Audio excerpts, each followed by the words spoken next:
Hello, Stu. Glenn, I was thinking about this big lawsuit against the president, former president. First he had the $83 million from the E. Jean Carroll situation. Which really was caused by him. Well, this is an interesting point, right? Like, I think, a totally false accusation against him. Yeah, totally false. He said, this is false, this is crazy. Yes. He fought it. They went through this case. I think he got totally screwed, and they ruled against him for a few $1 million. Mm-hmm.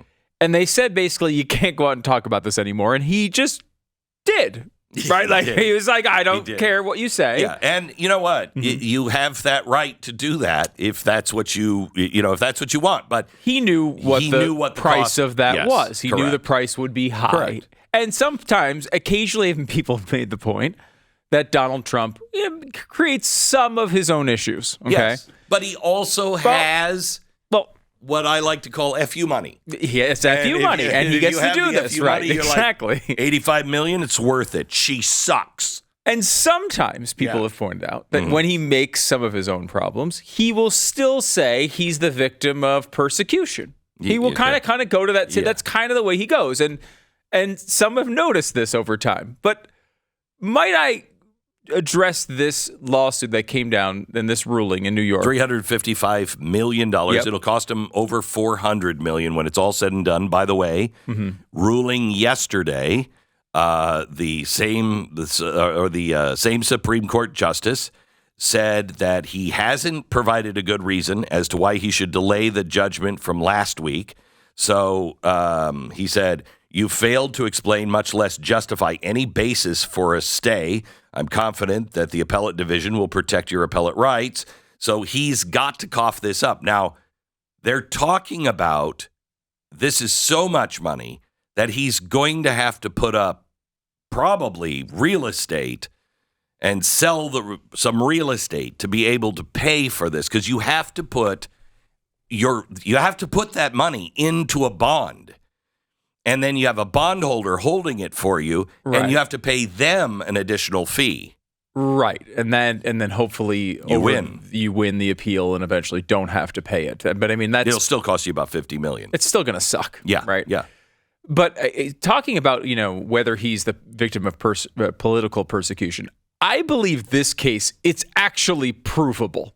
Oh, it is. It's not. But it's not just. Oh yeah. It's not just. Oh yeah. Well, of course. I mean. Because I think on its face, that's how I react to this, right? He's running for president of the United States.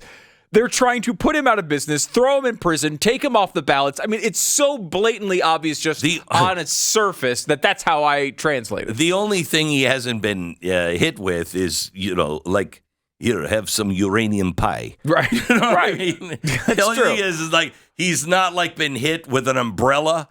Or a little pin in the end of it, like the CIA used to. That's the only thing that hasn't happened. That's it. That's it. And so I think on its surface, it's easy to just look at this, but the details of this one in particular are so egregious. First of all, it's not like this number that they came up with. They just came up with an algorithm that they built to come up with this number, and it's like, well, we think if he didn't defraud these banks, then the banks would have made more money. Now, of course, the banks could have gone to him and just requested a higher interest rate, which they didn't do. But because they found him a good risk, because they'd done business with him before. And they all knew he had lots of money, and they all knew he had a successful business, and they all knew he would pay back the loans. They all knew this would occur.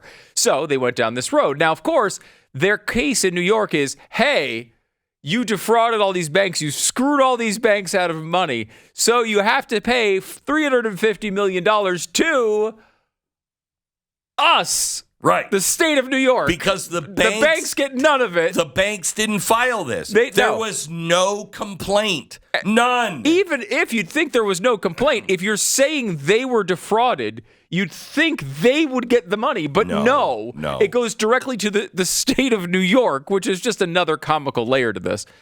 But listen to this breakdown of this particular rule, this law, and how it's been used in the past. Because as you point out, there's no victims here. No one is coming.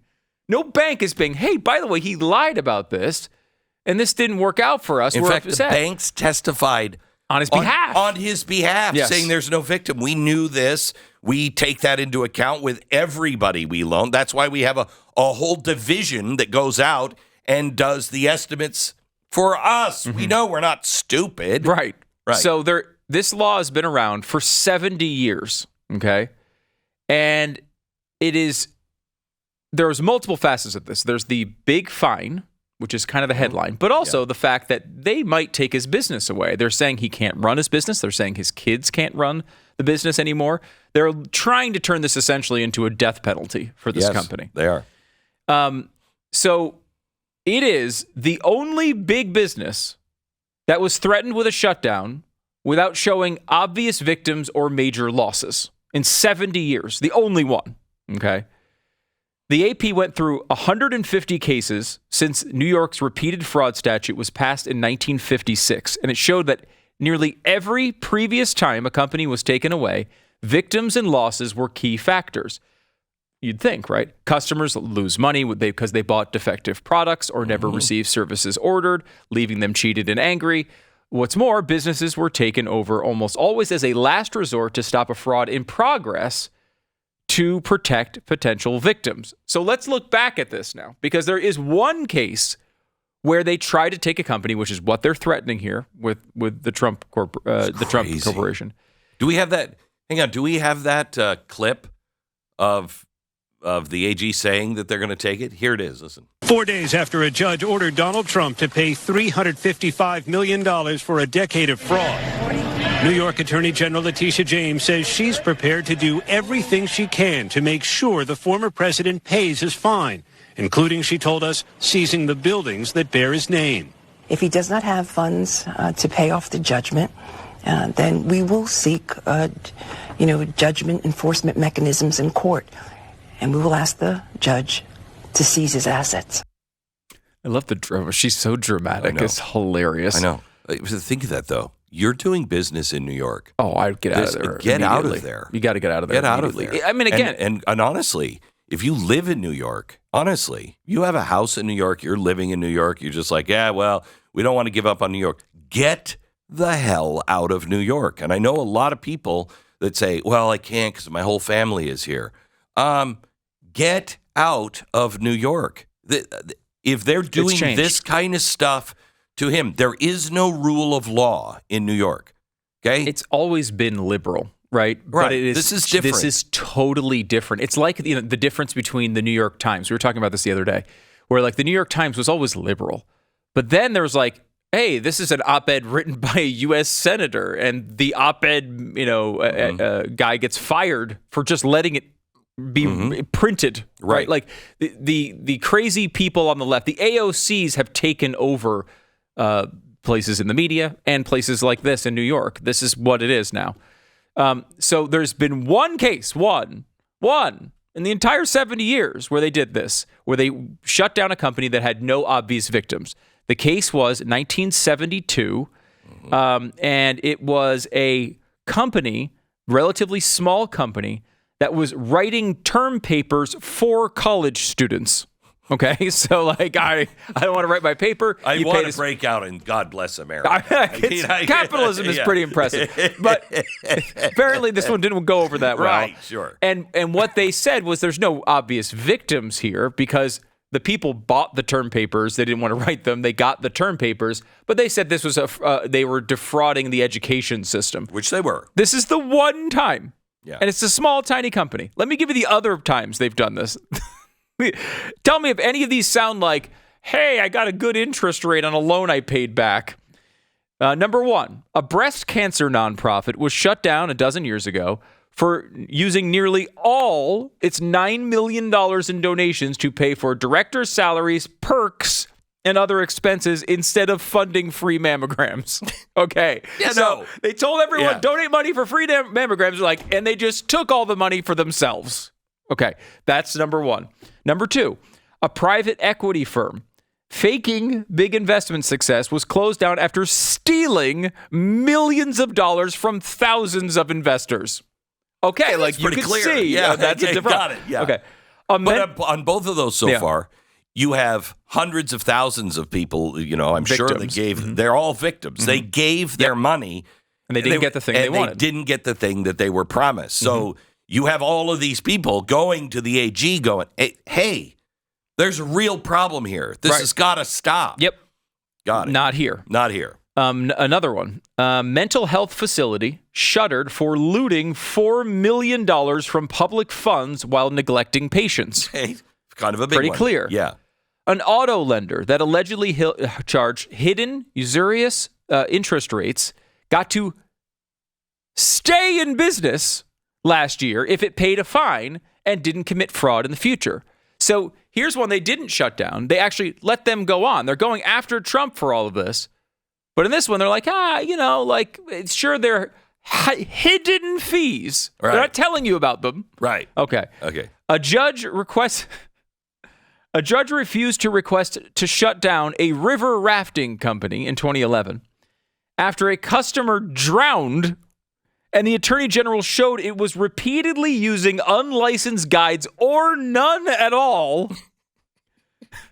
Instead, he ordered only a $50,000 bond and cleanup and for him to clean up his act. The company is still being run today under a different name by the same family. Okay, so what we have someone died. We have thousands of victims, and in this case, somebody who's dead.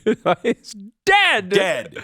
And they're like, yeah, you guys can stay open $50,000. And then this is my favorite one. A judge in 2001 declined to appoint a receiver to take over a porn site despite millions of dollars of illegal credit card charges to hundreds of customers who thought they were getting a free tour. Now, look here. You want to get the free, you want to know what you're subscribing to, Glenn, before you just pull the trigger on that. Right. So you put your credit card information into a porn site. I think some of these victims need some life changes to be made here. But they put their credit card into a porn site expecting a free tour, and they instead just get charged and charged and charged and charged and charged. In fact, once the owners of the site were caught, they attempted to move their money overseas to avoid any penalty. Still, the judge said appointing a receiver was an extraordinary remedy that should be used sparingly and that a preliminary injunction was good enough. Only after all that happened did they find out the people running the porn site were the Gambino crime family. I kid you not.